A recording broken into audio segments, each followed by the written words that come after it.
বন্ধুরা, আজকের আমার ভিডিওর বিষয়বস্তু হলো শীতকালীন সমস্ত ফুল গাছের পরিচর্যা। শীতকালে আমরা প্রত্যেকেই আমাদের ছাদ বাগানে বিভিন্ন ধরনের ফুল গাছের প্রতিস্থাপন করি। গাঁদা, চন্দ্রমল্লিকা, ডালিয়া, পিটুনিয়া, ডায়ান্থাস, গ্যাজেনিয়া, বিভিন্ন ধরনের ফুল গাছ। শীতকাল শুরু হওয়ার সাথে সাথেই বিভিন্ন ধরনের চারা গাছ কিনে এনে আমরা প্রতিস্থাপন করি, কিন্তু সেই গাছের কিছুতেই বৃদ্ধি হয় না। আবার যদিও বা বৃদ্ধি হয়, গাছে কিছুতেই ফুল আসতে চায় না। আবার ফুল এলেও গাছে প্রচুর পরিমাণে পোকামাকড়ের আক্রমণ হয়। তো আজকের এই ভিডিওতে আমি এমন কিছু পরিচর্যার কথা বলবো এবং একটা মিশ্র খাবার তৈরি করে দেখাবো, যে মিশ্র খাবার তোমরা তোমাদের বাগানের শীতকালীন যে কোনো গাছে প্রয়োগ করতে পারবে। গাঁদা, গোলাপ, চন্দ্রমল্লিকা, ডালিয়া যে কোনো গাছে প্রয়োগ করলে গাছের যেমন বৃদ্ধি হবে, তার সাথে সাথে গাছে ফুটবে প্রচুর পরিমাণে ফুল এবং ফুলের সাইজ হবে অনেক বড়। কিভাবে শীতকালীন গাছের পরিচর্যা করতে হবে, কিভাবে মিশ্র খাবার তৈরি করতে হবে, সবকিছু জানতে হলে আজকের এই ভিডিওটা সম্পূর্ণ মনোযোগ দিয়ে দেখতে হবে। একটু স্কিপ করলে হবে না বন্ধুরা, স্কিপ করলে অনেক কিছুই মিস করে ফেলবে। নমস্কার, আমি লাবণী, আমার বাগানে তোমাদের সবাইকে জানাই স্বাগত। বন্ধুরা, প্রথমেই বলবো পয়েন্ট নাম্বার 1। শীতকালীন গাছ প্রতিস্থাপন করার জন্য প্রথম যে উপকরণটা আমাদের দরকার সেটা হলো টব। টব আমাদের এমনভাবে নির্বাচন করতে হবে যে টবে গাছ বসালে গাছের ভালো বৃদ্ধি হবে। যদি বড় সাইজের গাছ হয় সেক্ষেত্রে বড় টব নির্বাচন করতে হবে। যদি ছোট সাইজের গাছ হয় সেক্ষেত্রে ছোট টব নির্বাচন করতে হবে। চন্দ্রমল্লিকা, ডালিয়া, গোলাপ এগুলোর জন্য সবসময় প্রথমে ছোট টবে প্রতিস্থাপন করতে হয়, তারপর পরে সেকেন্ড পটিং করতে হয় আমাদেরকে বড় টবে। প্রথমেই বড় টবে প্রতিস্থাপন করলে গাছ অনেক সময় গোড়া পচে মারা যায়। পয়েন্ট নাম্বার 2, শীতকালীন গাছ প্রতিস্থাপন করার জন্য মাটি আমরা কিভাবে তৈরি করব। মাটি যদি তোমাদের বেলে মাটি হয় সেক্ষেত্রে তোমরা মাটি নেবে এবং সমপরিমাণ মাটি এবং সমপরিমাণ কম্পোস্ট মিশিয়ে গাছ প্রতিস্থাপন করবে। যদি মাটি বেলে মাটি না হয়, যদি এঁটেল মাটি হয়, সেক্ষেত্রে সমপরিমাণ কম্পোস্ট এবং সমপরিমাণ মাটির সাথে 1 মুঠো অথবা 2 মুঠো পরিমাণ লাল মোটা দানার বালি মিশিয়ে নিতে হবে। তাহলে মাটি ঝুরঝুরে এবং ওয়েল ড্রেনেজ তৈরি হবে।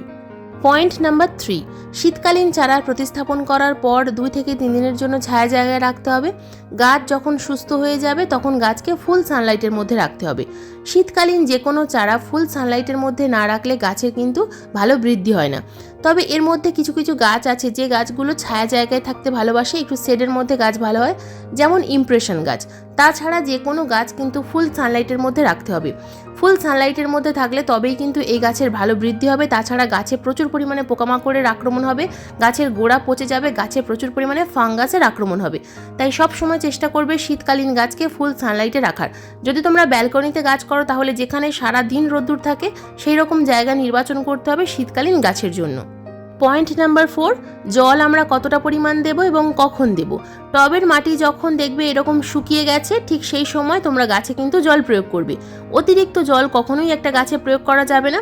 গাছের সাইজ যদি বড় হয়, গাছে যদি ফুল এসে যায়, তাহলে গাছে জল বেশি প্রয়োজন হয়, কারণ ফুল থাকা অবস্থায় জল বাষ্পীভূত হয়ে যায়, যে কারণে টবের মিডিয়া খুব তাড়াতাড়ি শুকিয়ে যায়। কিন্তু যে গাছের ফুল নেই, শীতকালে সেই গাছের টবের মাটি খুব তাড়াতাড়ি শুকিয়ে যায় না। তাই একদিন অন্তর অন্তর জল প্রয়োগ করাই ভালো। যখন দেখবে পাতা ঝিমিয়ে যাচ্ছে, গাছের মাটিতে হাত দিয়ে দেখবে যে মাটিটা কেমন শুকনো হয়েছে। টবের মিডিয়া সবসময় উপরের দিকে শুকিয়ে যায় কিন্তু নিচের দিকের মাটি ভিজে থাকে। তো যে কারণে আমাদেরকে কিন্তু একটু হাত দিয়ে চেক করে জল প্রয়োগ করলে গাছ ভালো থাকে। বিশেষ করে এই শীতকালীন গাছগুলো, গাছের কাণ্ড খুব তাড়াতাড়ি পচে যায়, মাটিতে একটু জল বেশি হলেই পচে যায়। তো তোমরা ভালোভাবে লক্ষ্য করে দেখো, এই যে গাছটা আমি দেখাচ্ছি, এই গাছের পাতা দেখো ঝিমিয়ে গেছে। তো এই রকম গাছে যদি তোমরা জল প্রয়োগ করো তাহলে গাছের কোনো ক্ষতি হবে না। কিন্তু ভেজা মাটিতে আবার জল প্রয়োগ করলে টবের মিডিয়াতে ফাঙ্গাস জন্মাবে এবং গাছের গোড়া পচে যাবে এবং সম্পূর্ণ গাছটা হঠাৎ করে দেখবে মারা যাবে। তাই জলের বিষয়টা কিন্তু খুব ইম্পর্টেন্ট। একটু বুঝে বুঝে জল প্রয়োগ করলে গাছ সুস্থ থাকে। পয়েন্ট নাম্বার 5, শীতকালীন যে কোনো গাছ যখন ছোট অবস্থায় থাকে, গাছে যখন কুঁড়ি থাকে না, সেই সময় গাছে কিন্তু পিঞ্চিং করতে হয়। পিঞ্চিং এমন একটা পদ্ধতি যে পদ্ধতিতে আমরা গাছকে ঝোপালো তৈরি করতে পারি। গাছের ফুল যখন শুকিয়ে যায় সেই ফুলকে আমাদেরকে হাতের সাহায্যে কেটে ফেলতে হবে। ফুল শুকিয়ে যাওয়ার পর কেটে ফেললে আবার নতুন গাছের গ্রোথ হবে এবং সেই কুঁড়ি আবার সেই ডগায় নতুন করে ফুল আসবে। গাছ ছোট থাকা অবস্থায় আমি যেভাবে দেখালাম এইভাবে যদি তোমরা পিঞ্চিং করো তাহলে গাছ খুব তাড়াতাড়ি বৃদ্ধি পাবে এবং ঝোপালো হয়ে উঠবে। গাছ যত ঝোপালো হবে গাছে প্রচুর পরিমাণে কুঁড়ি আসবে এবং প্রচুর পরিমাণে ফুল ফুটবে। বন্ধুরা, এতক্ষণ তো বললাম কতগুলো টিপসের কথা, যে টিপসগুলো ফলো করলে তোমাদের বাগানের শীতের যে কোনো গাছের যেমন ভালো বৃদ্ধি হবে তেমন গাছে আসবে অসংখ্য কুঁড়ি। এবার দেখে নেওয়া যাক শীতের যে কোনো গাছে কি খাবার আমরা প্রয়োগ করব। বিভিন্ন ধরনের তরল খাবার আমি দেখাই, তবে আজকের দেখাবো একটা মিশ্র খাবার। যে মিশ্র খাবারটা আমাদেরকে প্রথমে তৈরি করে নিতে হবে। প্রথম যে মিশ্র খাবারটা আমি নেব সেটা সরিষার খোলের গুঁড়ো। সরিষার খোলের গুঁড়ো আমাদের গাছের জন্য একটা সব থেকে ভালো জৈব খাবার। এই খাবারের মধ্যে আছে এনপিকে অর্থাৎ নাইট্রোজেন, ফসফরাস এবং পটাশিয়াম। এছাড়াও এর মধ্যে আছে ক্যালসিয়াম, আয়রন, ম্যাগনেসিয়াম এবং জিঙ্ক। এই সরিষার খোলের গুঁড়ো আমি নিয়ে নেব 3 চামচ পরিমাণ। এরপর 2 নম্বর যে খাবারটা নেব সেটা হলো নিমখোল। নিমখোলও একটা খুব ভালো জৈব খাবার। নিমখোল টবের মাটিতে প্রয়োগ করলে টবের মাটিতে কোনো রকম কোনো নিমাটোড বা ফাঙ্গাস প্রবলেম হয় না। নিমখোলের মধ্যেও আছে এনপিকে অর্থাৎ নাইট্রোজেন, ফসফরাস, পটাশিয়াম। তাছাড়া নিমখোল কিন্তু মাটিকে উর্বরও করে। তো এই নিমখোল আমি নিয়ে নেব 2 চামচ পরিমাণ। 3 চামচ নিলাম সরিষার খোলের গুঁড়ো, 2 চামচ নিলাম নিমখোল। এরপর যে খাবারটা নেব সেটা হলো এপসাম সল্ট অর্থাৎ ম্যাগনেসিয়াম সালফেট। ম্যাগনেসিয়াম এবং সালফার এই দুটো উপাদান রয়েছে। এপসাম সল্ট গাছের সালোক সংশ্লেষ প্রক্রিয়াকে ঠিক রাখে, গাছের ক্লোরোফিল উৎপাদনে সাহায্য করে। তাছাড়া গাছে প্রচুর পরিমাণে ফুল আনতে সাহায্য করে, গাছের শিকড়ের বৃদ্ধি ঘটায়, গাছের পাতা সব সময় সবুজ ও সতেজ থাকে। এপসাম সল্ট আমি এখানে নিয়ে নিলাম 1.5 চামচ পরিমাণ। এরপর 4 নম্বর যে উপাদান সেটা হলো কাঠের ছাই। কাঠের ছাইয়ের মধ্যে আছে পটাশিয়াম, ক্যালসিয়াম, ম্যাগনেসিয়াম, ফসফরাস। বিভিন্ন ধরনের ম্যাক্রো ও মাইক্রো নিউট্রিয়েন্টস এই কাঠের ছাইয়ের মধ্যে বর্তমান। কাঠের ছাই আমাদের মাটিতে কোনো রকম রোগ পোকার আক্রমণ হতে দেয় না। কাঠের ছাই নিতে হবে 1 চামচ পরিমাণ। এছাড়া বন্ধুরা কাঠের ছাই ব্যবহার করলে গাছে প্রচুর পরিমাণে ফুল আসে। কাঠের ছায়ে আছে তামা, বোরন, জিঙ্ক, বিভিন্ন ধরনের উপাদান। এরপর 5 নম্বর যে উপাদানটা নেব সেটা হলো লাল পটাশ। লাল পটাশের পরিবর্তে তোমরা এখানে সাদা পটাশ ইউজ করতে পারো, তাছাড়া কলার খোসার গুঁড়ো ব্যবহার করতে পারো। লাল পটাশ আমরা সবাই জানি গাছে প্রচুর পরিমাণে ফুল আনতে সাহায্য করে। এটা 0060, তোমরা এখানে চাইলে 0050 ইউজ করতে পারো। পটাশ আমাদের গাছের স্ট্রেস দূর করে, গাছে প্রচুর পরিমাণে ফুল আনে। তো যেহেতু শীতকালীন গাছ, তাড়াতাড়ি আমাদেরকে গাছের বৃদ্ধি ঘটাতে হবে এবং গাছে প্রচুর পরিমাণে ফুল আনতে হবে, সেই কারণে আমি এখানে লাল পটাশ ব্যবহার করছি। তা না হলে এখানে তোমরা কিন্তু অর্গ্যানিক পটাশ ইউজ করতে পারো। আমি এখানে 2 চামচ পরিমাণ লাল পটাশ নিয়ে নিলাম। যদি তোমরা এখানে কলার খোসার গুঁড়ো ইউজ করতে চাও সেক্ষেত্রে কিন্তু এখানে 5 চামচ অথবা 6 চামচ পরিমাণ কলার খোসার গুঁড়ো দিতে হবে। অর্গ্যানিক খাবার পরিমাণে একটু বেশি প্রয়োগ করতে হয়। তো চলো প্রত্যেকটা খাবার আমি খুব ভালোভাবে মিশিয়ে নিলাম। তো প্রথমেই দেখাই গোলাপ গাছে এই খাবারটা কিভাবে আমরা প্রয়োগ করব। যে কোনো গোলাপ গাছে এই খাবার প্রয়োগ করা যাবে। যদি তোমরা মাটির গাছে প্রয়োগ করো সেক্ষেত্রে খাবার একটু বেশি করে বানাতে হবে। ঠিক যেভাবে আমরা রেশিও দেখালাম সেইভাবে তোমরা খাবারের পরিমাণটা বাড়িয়ে নেবে।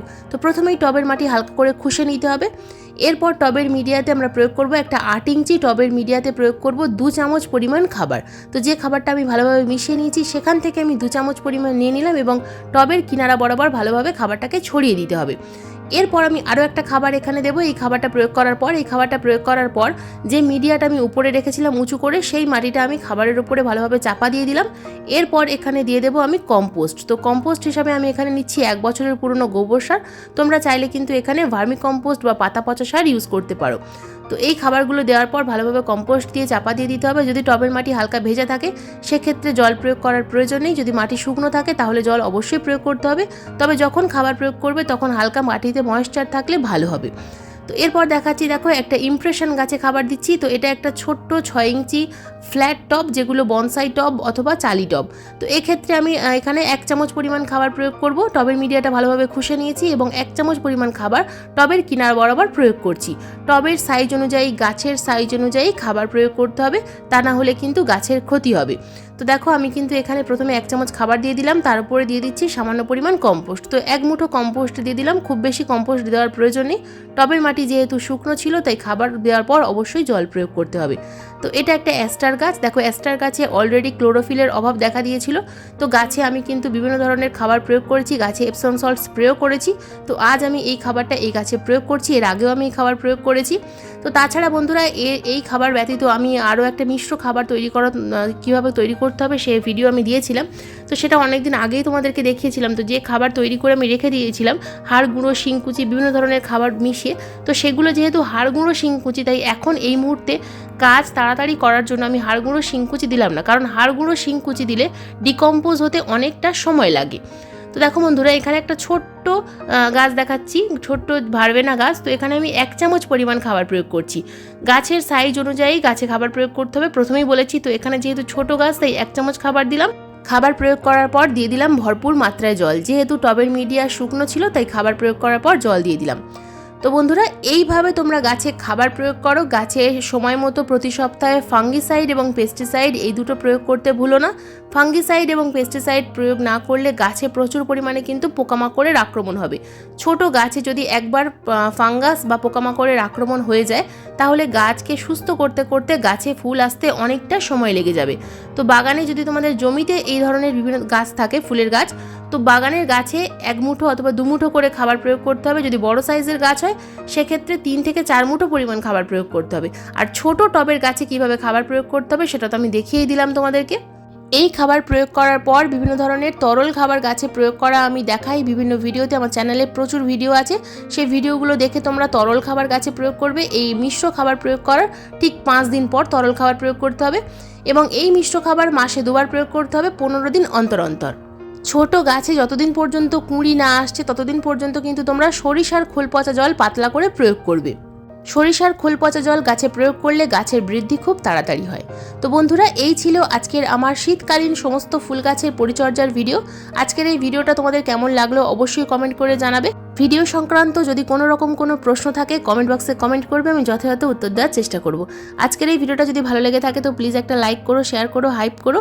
চ্যানেলে নতুন বন্ধু হয়ে থাকলে চ্যানেলটাকে সাবস্ক্রাইব করে পাশে বেল আইকনটা প্রেস করে দিও এরকম নিত্য নতুন ভিডিও দেখার জন্য।